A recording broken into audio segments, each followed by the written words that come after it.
ഒരു വിവാഹം എന്നുള്ളത് രണ്ട് വ്യക്തികൾ തമ്മിലുള്ള ഒരു സംഗമം എന്നതിലുപരി രണ്ട് കുടുംബങ്ങൾ തമ്മിലുള്ള ഒരു സംഗമമാണ്. സോ നമ്മൾ ഈ റിലേഷൻഷിപ്പിനൊക്കെ ഒരുപാട് ഇമ്പോർട്ടൻസ് കൊടുക്കുന്നവരാണല്ലോ.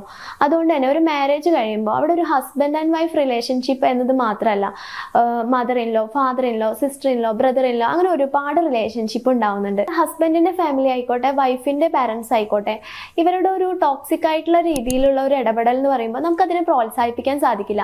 എന്നിരുന്നാലും വൈഫിന്റെ പാരൻസ് എന്ന് പറയുമ്പോൾ ഹസ്ബൻഡുമായിട്ടുള്ള ഒരു ക്ലാഷ് അത് വളരെ കുറവായിരിക്കും. കാരണം അവർ ഒരുമിച്ച് താമസിക്കുന്ന സിറ്റുവേഷൻസ് ഒക്കെ വളരെ റെയർ ആയിട്ടേ സംഭവിക്കാറുള്ളൂ. സാധാരണ വിവാഹം കഴിഞ്ഞു കഴിഞ്ഞാൽ ഹസ്ബൻഡിന്റെ വീട്ടിലാണല്ലോ താമസിക്കാറുള്ളത്. നമ്മൾ ഈ അമ്മായിമ്മ പോരെ എന്നൊക്കെ കേട്ടിട്ടില്ലേ?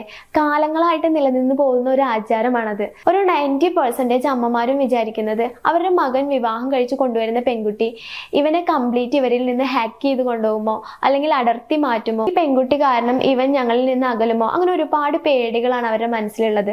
അതുകൊണ്ട് തന്നെ